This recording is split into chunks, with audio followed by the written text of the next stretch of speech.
You're listening to Reverie, True Crime, your gateway to the darkest corners of human nature, where we expose the hidden truths of human depravity. These harrowing stories serve as a sobering reminder to keep our senses keen and our awareness sharp, for predators lurk in unexpected places, patiently waiting and observing. Join us as we unravel mysteries, explore motives, and seek justice for victims as we bring awareness to these cases. Listener discretion is advised. Hello and welcome to Reverie True Crime. I'm your host, Paige. Today's episode is part 1 of 2, where we will comb through the case of Amy Fitzpatrick, who went missing on the sun-kissed coast of Mijas, Spain. We will learn all about the first year of Amy's disappearance and how it began to unfold. In part 2, things begin to speed up. Information starts to spill from different directions, bizarre and questionable acts, and even more startling events occur that I did not see coming when digging into this case, such as a person very close to Amy being killed. Something happened the night that Amy Fitzpatrick was walking home, as she normally did, from her friend's house that would eventually rip apart a family and become an unsolved mystery that still haunts 2 countries nearly 20 years later. What followed was confusion, heartbreak, anger, and missed opportunities. When a 15-year-old girl vanishes, we owe it to her to keep asking questions, keep the pressure on, and keep searching. This is part 1 of Amy Fitzpatrick's story, and it's time we talk about what really happened. Get ready for a deep dive. Let's get into it. Amy Louise Fitzpatrick was born on February 7th, 1992, in Dublin, Ireland. She was the kind of girl you'd notice in a crowd. She was vibrant, funny, with a mischievous streak that made her unforgettable. From a young age, Amy had a spark. She was shy and quiet if she didn't know you, but she also had an outspoken side. She was sharp and fiercely protective of the people she loved. She grew up in Coolock, a working-class suburb on the north side of Dublin, with her brother Dean and their parents Audrey and Christopher. Amy's childhood was not always easy. There were tensions at home, and when her parents separated, it added a lot of instability to what was already a complicated family dynamic. In the early 2000s, Audrey began a new relationship with a man named Dave Mahon. Eventually, Audrey, Dave, Amy, and Dean moved to Spain to start fresh on the Costa del Sol, a region dotted with Irish and British expats chasing the promise of better weather, cheaper living, and a different pace of life. They settled in Riviera del Sol, near the coastal town of Mijas. Audrey and Dave initially opened up an Irish pub in a tourist area, but Dave would later become a real estate agent. On the surface, it looked like a dream, but life wasn't simple behind closed doors. Audrey and Dave told Amy and Dean that they were going on a vacation to Spain, hiding the truth that they were actually moving there. Amy never fully adjusted to the move. She missed her dad, Christopher, very much because they had a great relationship. She longed for her old friends and the familiarity of Ireland. She bumped heads often with her mother and stepfather. She desperately wanted to go back home. By the time she was 15, Amy had stopped going to school. She was homeschooled, though some reports suggest that her education was inconsistent at best. Her days were often spent with friends, especially a 13-year-old girl named Ashley Rose, who lived just minutes away in the Costa del Sol resort of Calahanda, near Fuengirola. Amy had a tight social circle of teenage friends who, like her, were living a sort of in-between existence. Expats trying to belong, drifting in the limbo between their pasts and whatever their parents hoped their futures would be. She was described as streetwise, smart beyond her years, a girl who could hold her own in most situations, but who still carried the weight of being a kid forced to grow up too fast.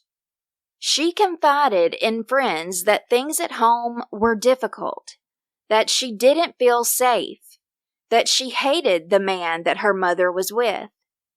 Ashley even told her mom, Debbie, about Amy's situation and how she was homesick for Ireland. Debbie said, quote, she desperately wanted to go back to Ireland. She'd missed her natural father, and she had rowed with her mom about a trip they were due to make back to Ireland on Boxing Day that got canceled. Amy did confide in Ashley that she found life in Spain a struggle, maybe more than she did to her own mom.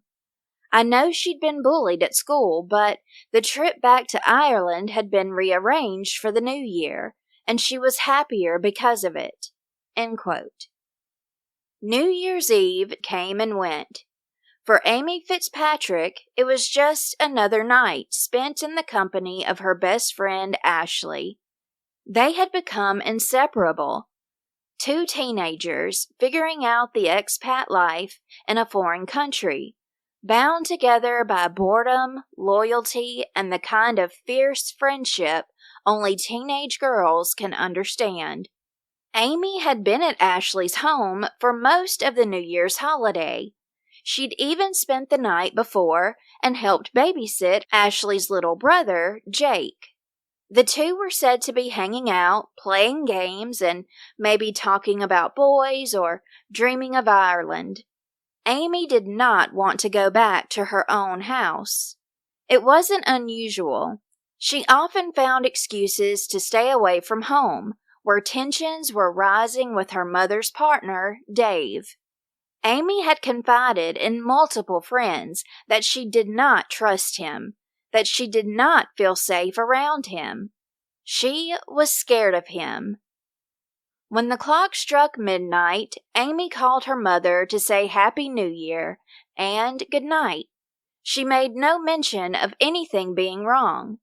Around 10 minutes after 10 p.m. on January 1st, 2008, she left Ashley's.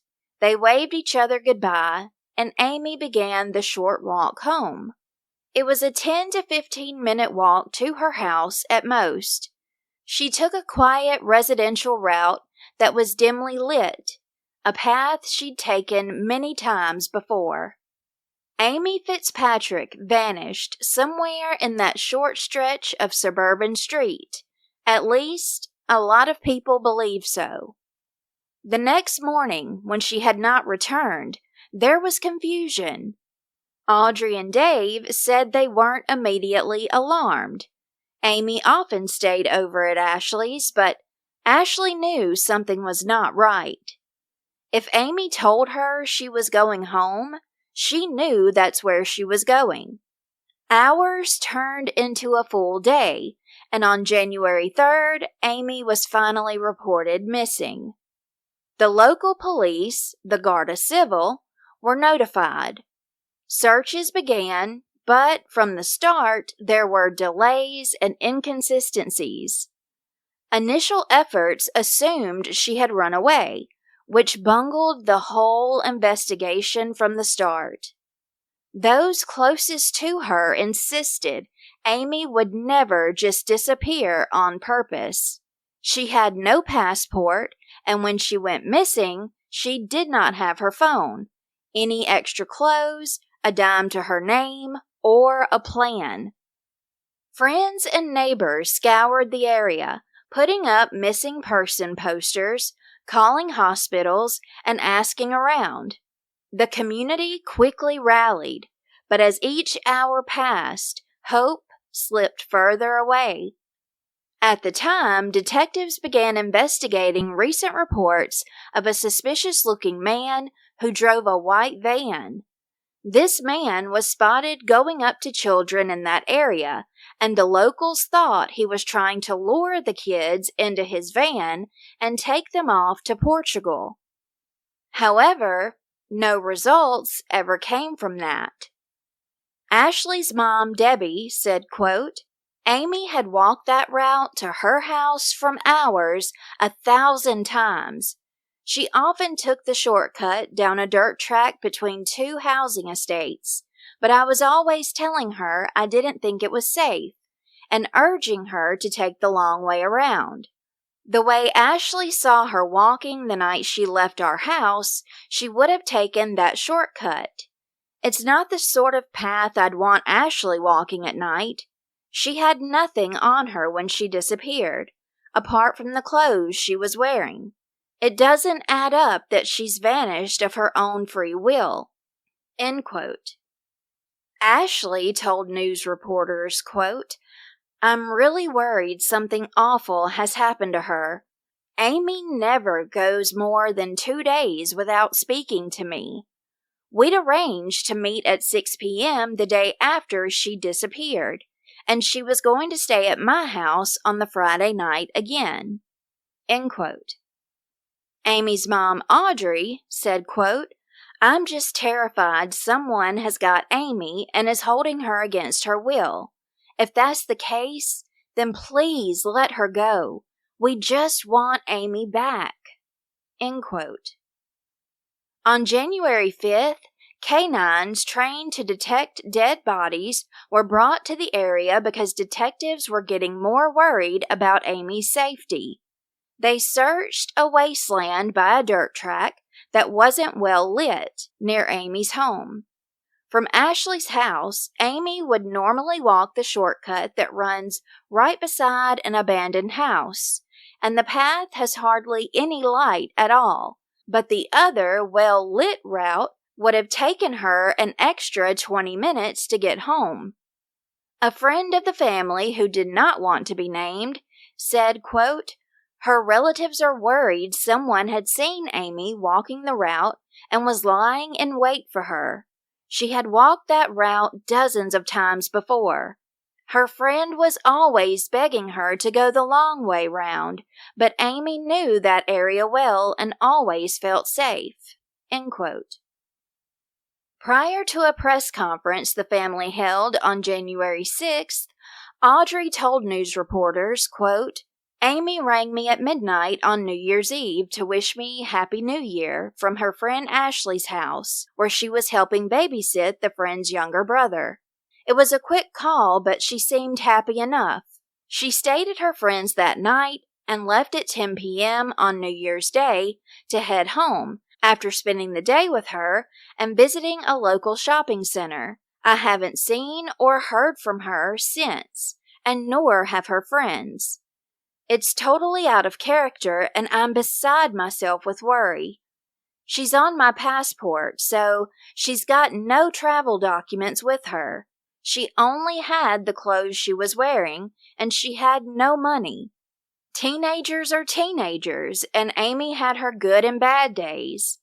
We did have our Rose, and she had spent nights away from home at friends' places after we argued, but she always phoned to say where she was. Even if she didn't want to call home for some reason, I would have expected her to contact friends to say she was safe. End quote. As Audrey held Dave's hand tightly at the press conference in the Ocean Club Hotel in Torrenueva, she said, quote, we're devastated, and every day that goes by, we're more and more worried that something has happened to her. I just want to appeal to anyone out there who may have seen Amy to get in touch with the Guardia Civil. Someone must know something, I want to appeal especially to the British expat community living around Callahonda, because although Amy is Irish, we have been living here for the past 5 years, and most of her friends are either English or Scottish. She is a popular girl with lots of friends from school and around the area. The night she went missing, she had been with her friend Ashley, an English girl, and they had been babysitting on New Year's Eve, then spent the day together. I know the expat community are quite close, so I want to appeal to them to get behind the search for Amy. A girl just doesn't disappear from the face of the earth." End quote. Audrey was so overwhelmed with emotions that she couldn't hold herself together any longer to continue speaking. Her niece, Nicola Donahue, from Dublin, who came there with other relatives, was there to take Audrey's place when she couldn't speak. Among the other relatives were Amy's aunts, her mother's sisters, Bernadine and Barbara, who flew in from Dublin as well. Amy's cousin Nicola stated, quote, "So I am just asking if people can look back on the night and try to remember if they saw a teenage girl walking alone in the area where she was last seen. Even the slightest bit of information may be important and lead us to finding her. I want to say a message to Amy. If you have decided to run away, please come back. Your brother Dean misses you, and we all love you very much. Please, please come home. You are not in any trouble. We just want you back. Don't be frightened. Amy, this is your cousin, Nicola. I have flown here especially today to see you. If you hear this message, please can you get in touch? Tell me Bernadine's son's name so I know it's you. I will come and meet you anywhere, privately. Please get in touch." End quote. That night, there was a discovery just 500 meters from Amy's house that had Amy's family on pins and needles. Police found a bag with underwear inside. After forensic testing, it was confirmed that those did not belong to Amy. The next day, news outlets talked to Amy's biological father, Christopher Fitzpatrick. He knew his daughter hated Spain because she would express that to him often, and that she just wanted to go back home. He too said he did not believe she was trying to travel back home by herself because she didn't have a passport or money. Christopher was fearing the absolute worst. He talked about what disturbed him. Quote, "I'm worried sick about her. I don't know what to think, but if Amy was able to make contact with her mother, Audrey, or myself, she would definitely have done it by now. The last time I heard from her was when she left a voicemail on my partner Lauren's phone. It was the day before New Year's Eve, and she sounded extremely upset. We'd missed a couple of calls from her in the days before, and she wanted to know what was going on. Amy hated Spain. She never really settled there and kept saying she wanted to come home. She doesn't have a passport of her own. Amy is still on her mother's passport, so she wouldn't have been able to leave the country. I don't know what to think, but the thought that she may have been snatched is absolutely horrific. If somebody grabbed her, she would not have been able to fight that person off." End quote. Christopher's partner Lauren also added to that, quote, "Her brother Dean rang us during the weekend, sounding absolutely devastated. He was crying and really upset. He's sick with worry." End quote. Spanish police also teamed up with sexual assault and pedophilia experts to go through the files of known Irish and British convicted sex criminals and rapists who were living on the Costa del Sol. However, that yielded no results. It had only been the past summer of 2007 when Madeline McCann went missing in Portugal, and her family did not want Amy's case to be sensationalized like Maddie's. A spokesperson for the McCanns begged, quote, "Please don't turn this into a circus.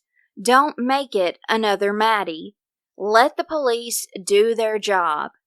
I am happy with them, and the family is happy with them." End quote. Amy's stepfather, Dave, said the missing posters were not bringing in any information, only distressing prank calls. A friend of the family said, quote, "The family's distress is intensifying because of the number of false and crank calls. Some are extremely offensive, and some are from people pretending to be family members or friends." End quote. Ashley's mom, Debbie, was getting really frustrated with the police because it didn't seem they were doing much searching. She said, quote, "They need to get more teams out there and keep looking until they find something. It's a fiesta here today, and everything shuts down, but this is something that cannot wait. They need to keep looking." End quote. She worried that police were just brushing Amy off as a runaway, just because she had run away before. But those times were different. Her pattern was to go back home in a day or two, and this time she didn't take any money or a phone either.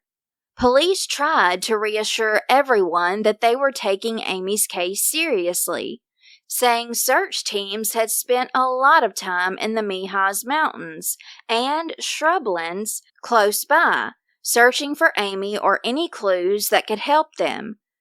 However, when asked about the searches, a spokesperson for the police would not say how many people were a part of the search efforts or where they were actually looking.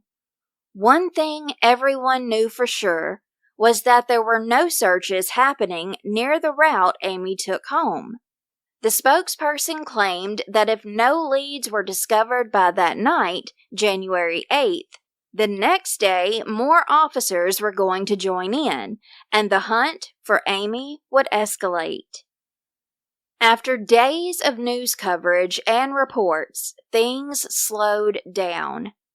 Amy's family did not want to talk about it, and her dad, Christopher, also said he wouldn't be making the trip to Spain to search for his daughter. The family had also made no attempts to reach back out to the public since that press conference the previous Saturday. But it was only 3 days after the press conference that this was reported, so maybe the family needed to gather their thoughts and go through their emotions. I can't imagine how overwhelmingly depressing, stressful, and draining a situation like this must be. Plus, they were waiting on answers from police who were going to be doing more detailed searches that day and were hoping to know more that night. Just 2 days later, Garda civil sources would make a bold public claim to a local newspaper, Malaga Hoy. These sources around the police told the newspaper on January 10th that there were many trustworthy leads that they'd gotten early that day, and Amy would be located soon. However, these sources did not jive with what was happening on the ground, where 300 police officers were still searching for her. Between 7 cadaver dogs, 2 helicopters, and search teams consisting of the Garda Civil, Protection Civil, Red Cross, firemen, and local police on the ground, nothing found turned out to be Amy's. Volunteers wanted to help search, but they were not allowed, despite appeals the day prior for anyone who wanted to help to show up at a nearby football stadium. Police said volunteers would only slow the search down, as professionals would have to guide and instruct such an enormous group of people through the slippery grounds due to the nasty weather they'd been having. People were very disappointed that they couldn't go. Some didn't know about the change of plans until they heard it on the radio on their way to the football stadium. The search began at 10 in the morning and concluded at 4 that afternoon, ultimately finding nothing. During a press conference after the search, Audrey could not hold it together any longer, as she said, quote, "My nickname for Amy is..." She had to put her head in her hands and weep until she could finally get the words to come out. "Baby Bunton," she continued. "We were always joking at how much she eats, even though she never puts on any weight. When Amy comes in the house, the first thing she does is go straight to the fridge and devours everything that's lying around. She even came in once, eating cold Brussels sprouts and gravy. It's all those little things that we are thinking of at the moment when we think of Amy. I keep thinking she's going to walk through the door and head straight to the fridge." End quote. Not only was she speaking out about her daughter, but she also felt she needed to defend herself because people were gossiping, saying Amy was a troubled teen who, for about 2 years, had not gone to school. Her brother Dean also had not gone to school for quite some time now. Audrey struck back at the rumors, saying, quote, "I want to be clear about this. Amy and I are very, very close, but as a mother and daughter, of course we had arguments. Like most teenagers these days, life is very different from when I was growing up in Dublin. The kids grew up quickly and are under more pressures. Of course, there were tantrums, but that was normal. And even if Amy stormed out of the house, I always knew where she was, and she got in touch. There was always a way back. It has never been like this, where there has been no contact, and that is why I'm getting more and more worried with each passing day. At home, Amy and her brother Dean are the center of our lives. We have a lot of laughs together." End quote. Amy's stepdad, Dave, said the Department of Foreign Affairs had contacted them many times, wanting to help. But he said that he and Audrey decided to decline their offer because they were happy with the way things were being handled by the Spanish police. Even the Garda in Dublin had tried to give them their help, but despite all the help that agencies were begging to give, Dave said, quote, "At the moment, we don't need it. The Spanish police have been 1,000,000%. 1,000,000%. We don't need anything as yet." End quote. They even turned away help from a local man whose daughter had been killed in that area years before. At the end of the press conference, Audrey made another desperate plea. Quote, "Please let my baby Bunton go. She's just a loving girl who never did anyone any harm in her life. She will be frightened. Please don't hurt her. And Amy, if you are out there, and as time is going on you are afraid to come home, please, please don't be afraid. There is nothing to be scared of. We just want you back home with us, where you belong. If you have any problems, don't worry. We'll deal with them. But please, just come home." End quote. As days turned into weeks, there was still no sign of Amy. No witnesses came forward, no evidence was recovered, not a shoe, not a strand of hair, a piece of clothing, nothing. The police took Amy's computer to see if they could find any clues or leads through any messages she sent and her browsing history, while also bringing Audrey and Dave in for questioning for the second time in one day. After hours of questioning, when they came out of the police headquarters, they were swarmed by the media. There was a frenzied bunch of cameramen, reporters, and newspaper journalists gathering around as Franco Ray, their PR person, who once played a doctor on a British television soap opera, was trying his best to read the family statement about being questioned twice in one day. However, the crowd of media got so rough and chaotic, Audrey and Dave walked away, huffing angrily, to their car and drove away. Franco Ray was finally able to get out a short statement on their behalf in English and Spanish. Quote, "I can confirm that the parents were interviewed on 2 occasions today by the civil guards. They are doing everything they can to assist the civil guards in building up a picture of Amy's home life and piece together her movements over those last few days.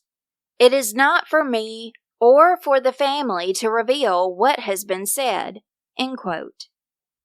Investigators began to believe it was possible that Amy attempted to take a ferry back home to Dublin. This came to light when Ashley had a 3-hour interview with detectives where she said that Amy was supposed to go with her family on a trip to Ireland over Christmas break on St. Stephen's Day. But ultimately, it didn't happen. Amy told Ashley she was planning to somehow get to Dublin on her own, saying, quote, "If my mom doesn't take me, I will go." Spanish police contacted the Garda, which is the state police force of the Irish Republic, for their help with this situation. Amy missed her dad Christopher so much that it wasn't hard to believe that she might have tried to get back home to him. The Guardia Civil in Spain asked for help from Interpol and every police force in Europe, giving ferry ports and airports Amy's picture as well. This was all being done after Amy had been missing for 12 days. They were just now getting in touch with the Garda and Kulak to get all the information they could about Amy's family and friends back home in Dublin, as well as try to put the puzzle pieces of her family life together. Desperate to find a clue, investigators mapped out the path from Fuengirola, which is in the south of Spain, up through France to the port town of Le Havre. The investigation was also focusing on the theory that she'd run away, or possibly been talked into leaving by someone, or that she willingly left with someone. They also confiscated the phones of Ashley and her mom, Debbie, who didn't believe she tried to go to Ireland or run away at all. Amy only had the clothes on her back, and those were even Ashley's clothes. So where is Amy's brother, Dean, during all of this? Friends of the 17-year-old said he moved out of his mom's and stepdad's house in an attempt to get a break and some distance from the smothering stress, worry, and pain at home. It didn't take long for things to stall. Spanish authorities did not treat the case with the urgency her family hoped for. While posters faded in the sun, Amy's father Christopher flew in from Dublin and began demanding answers as the Civil Protection, Red Cross, firemen, and local police had pulled out of the search efforts. The Civil Guard claimed they would continue on, but at the time, for some reason, when it was asked how many officers were working on the case, they would not give an answer. Christopher did not trust the investigation. He believed crucial early hours had been wasted, that the police had failed to lock down potential witnesses, traffic cameras, or mobile data. Amy's aunt, Christine Kinney, would later echo that, stating that the police seemed slow, disorganized, and worst of all, dismissive. There were no house-to-house canvasses, no forensic searches of her home. This case lacked pressure. As the search extended into weeks, a haunting realization began to set in. There were no solid leads. No one had seen Amy after 10:10 p.m. that night. Not a neighbor, not a passing car, not even a blurry figure on CCTV. People began to speculate. Had she been lured into a car? Had someone followed her? Was it someone she knew? Was she even alive?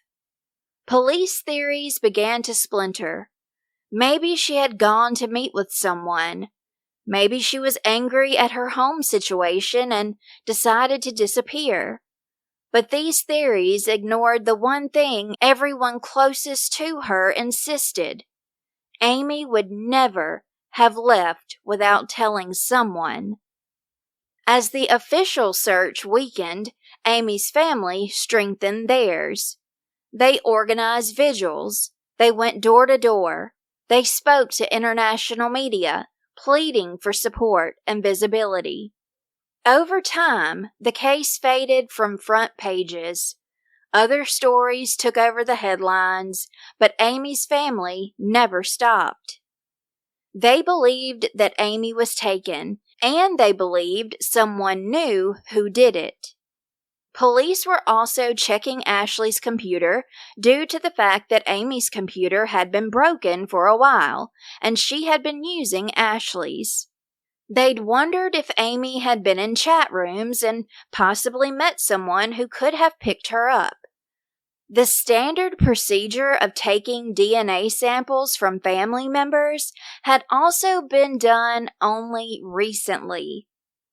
On January 15th, news broke that police had a suspect.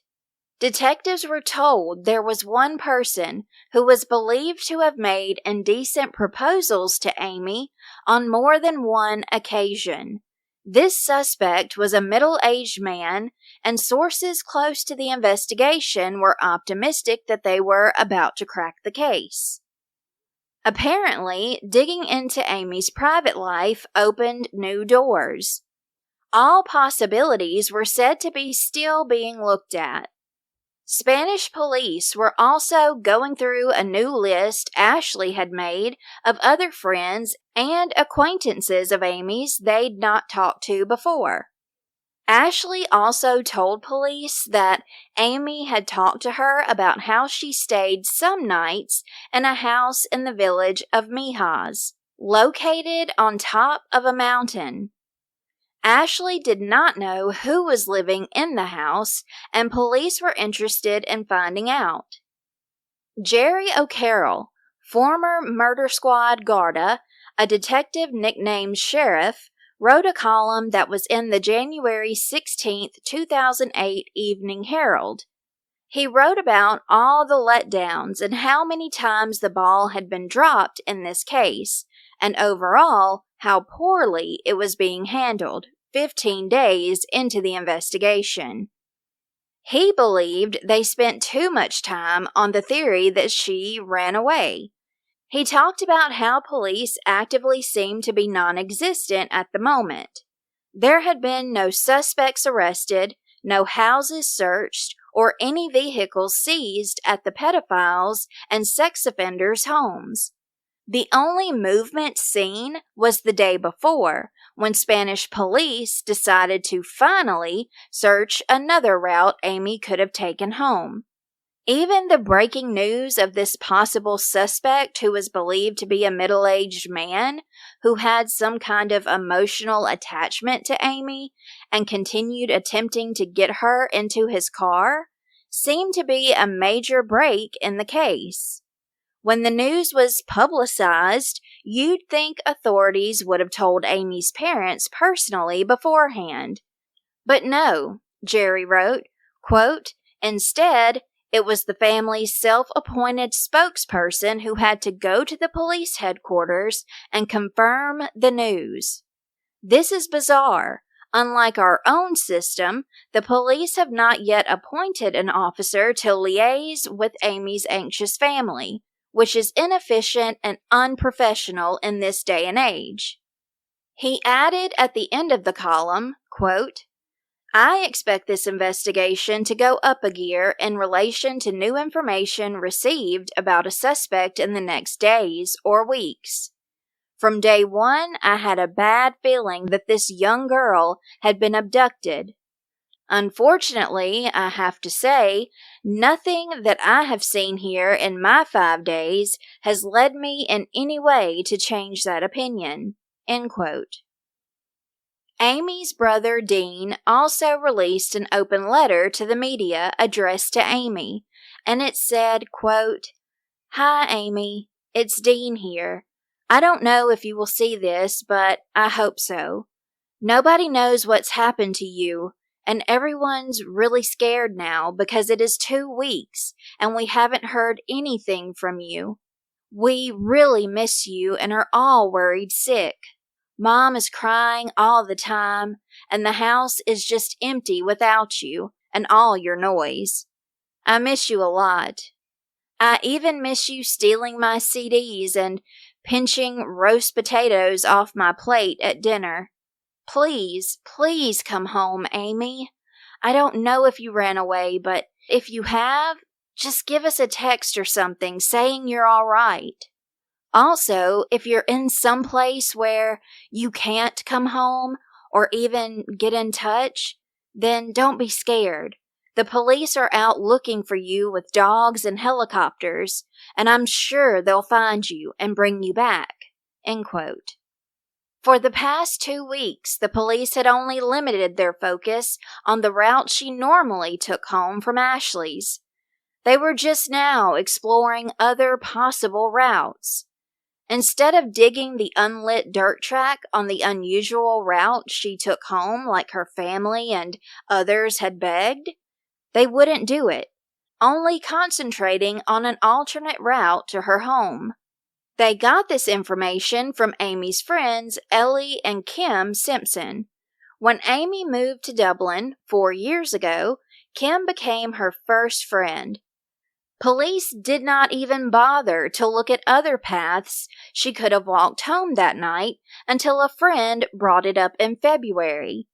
Misinformation spread that police were digging at the unlit dirt track, but Franco Ray said those reports were, quote, poppycock, adding that the family had not heard anything new from police about the investigation, and they were still treating the case as if Amy took off on her own, even though, during all this whirlwind of publicity and her face being everywhere, no one had seen her at all.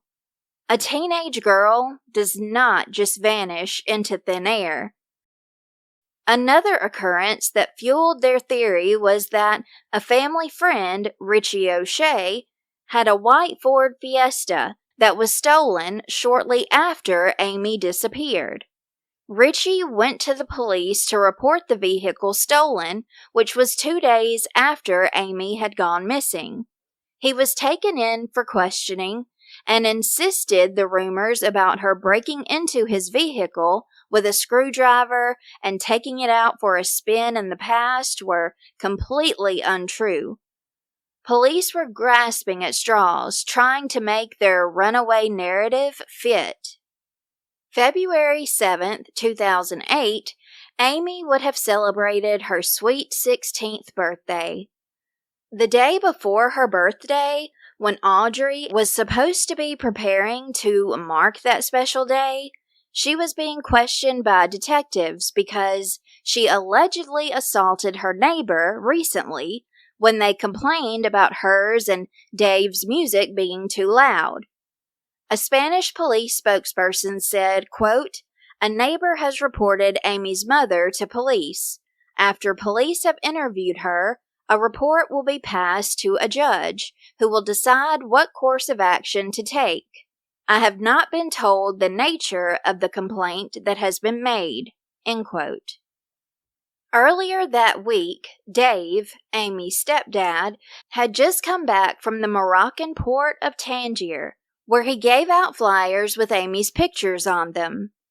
The city is only a short ferry ride away, and even though there wasn't really a reason to go that direction, Dave said it was something he just wanted to go and check out since it was nearby.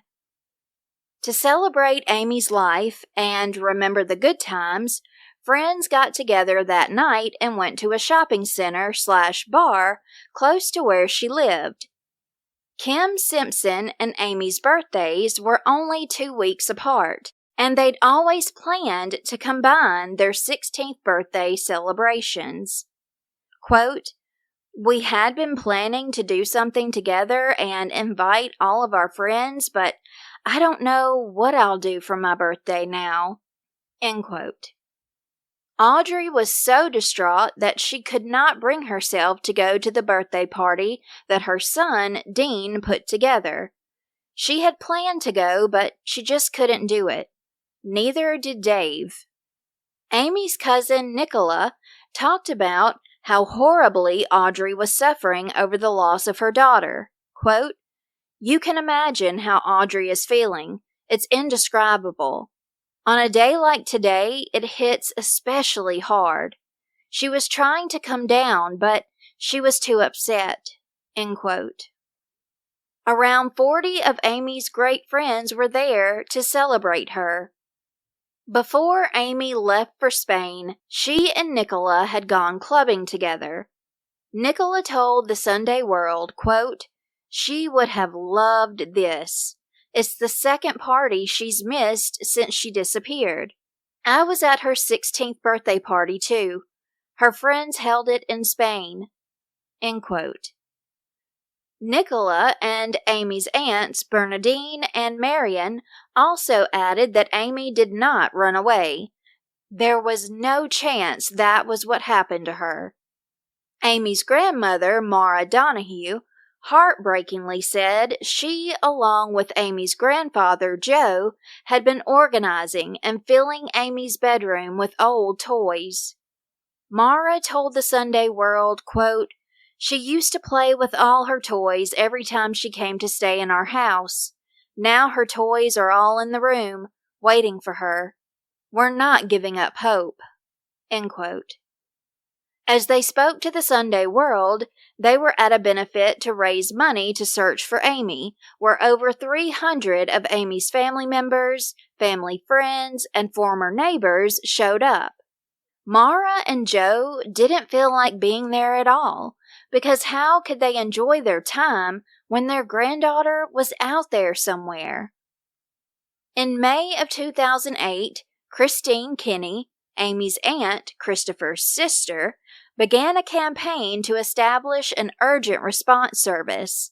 She was absolutely shocked to find out that Amy's name was nowhere to be found in police computer systems in Portugal, more than 2 months after her niece went missing right next door in Spain.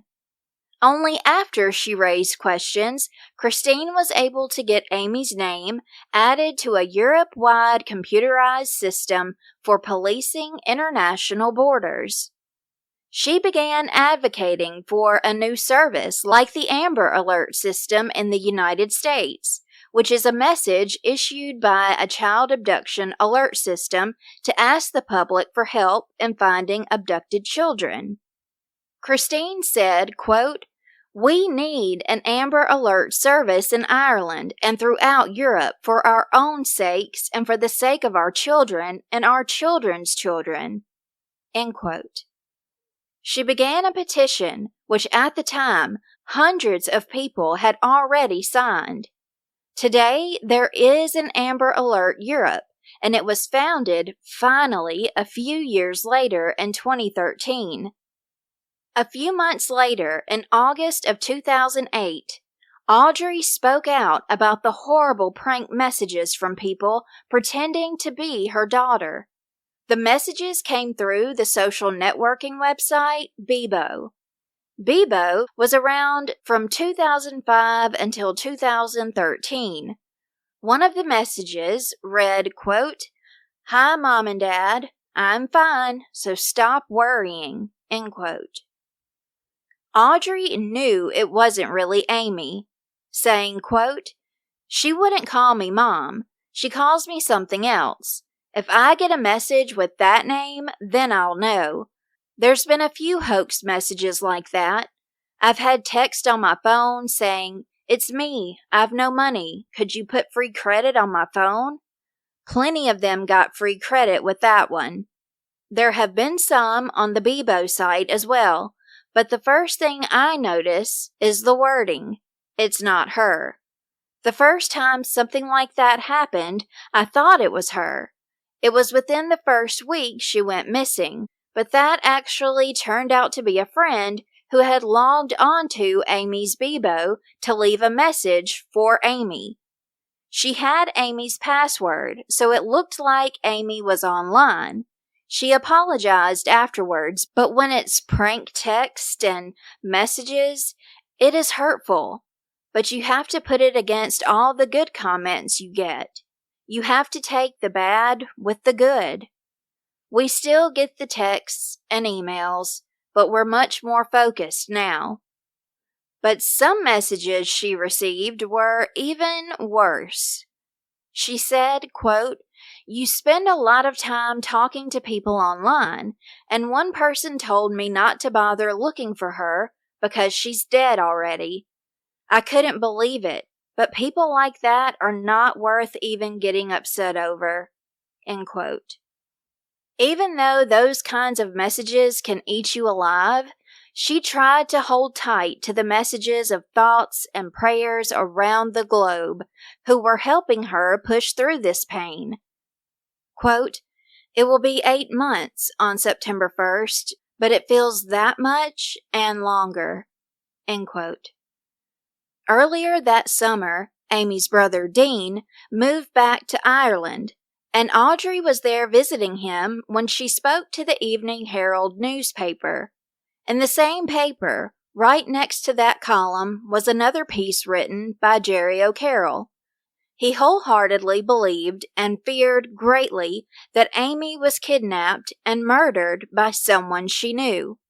He wrote, quote, "Amy had almost decided to spend the night with her best friend Ashley Rose and had been getting ready for bed. But her friend's mom, Debbie, had been concerned that she hadn't touched base with her family. It was for this reason that 15-year-old Amy went home." End quote. He continued to give his opinion based on his experience of investigating missing person cases, which he said supports what he believes happened. Quote, "She left that night around 10 o'clock. The investigators should discount any idea that this girl ran away. We all must give up the myth that this child ran away. Amy Fitzpatrick, in my opinion, has been abducted.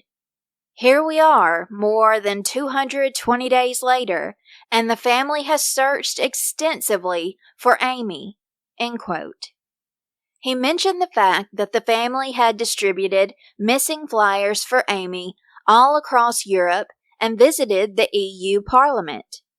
There had also been alleged sightings of her all the way in Algeria, but at the end of the day, she's still nowhere to be found. Quote, "I imagine that Amy's last-minute decision to go home is vital to the investigation. There could be no premeditated plan.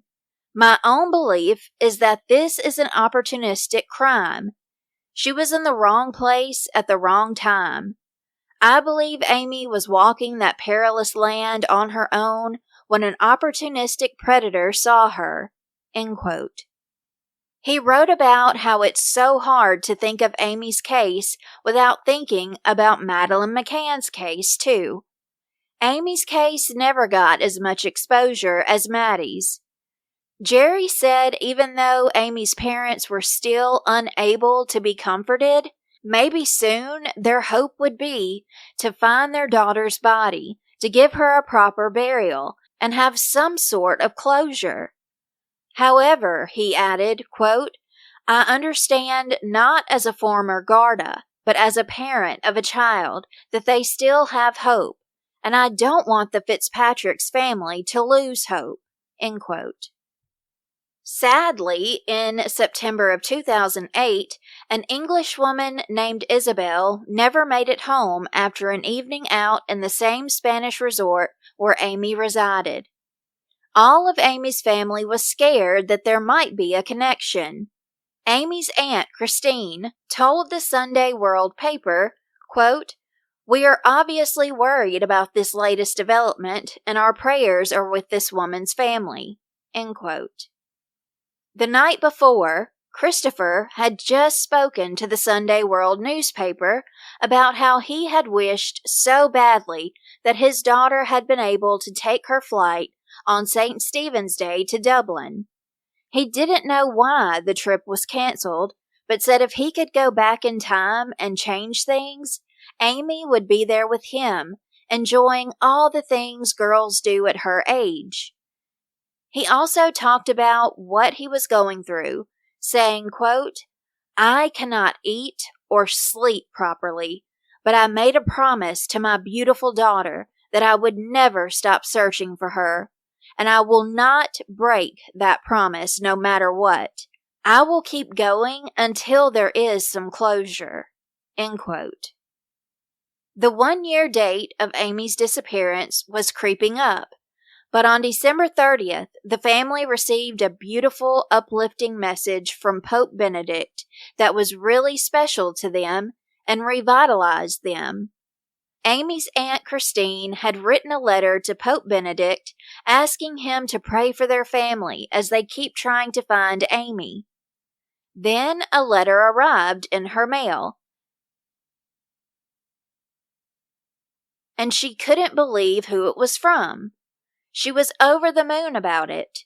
The letter was signed by Monsignor Gabriel Cassia on behalf of the Pope, and it said, quote, "The Holy Father has received your letter, and he has asked me to thank you." End quote. He wrote that the Pope would be praying for her and for God's blessings on her and Amy's family to give them courage and peace. Christopher and Christine had a mass arranged for January 1st at 11 a.m.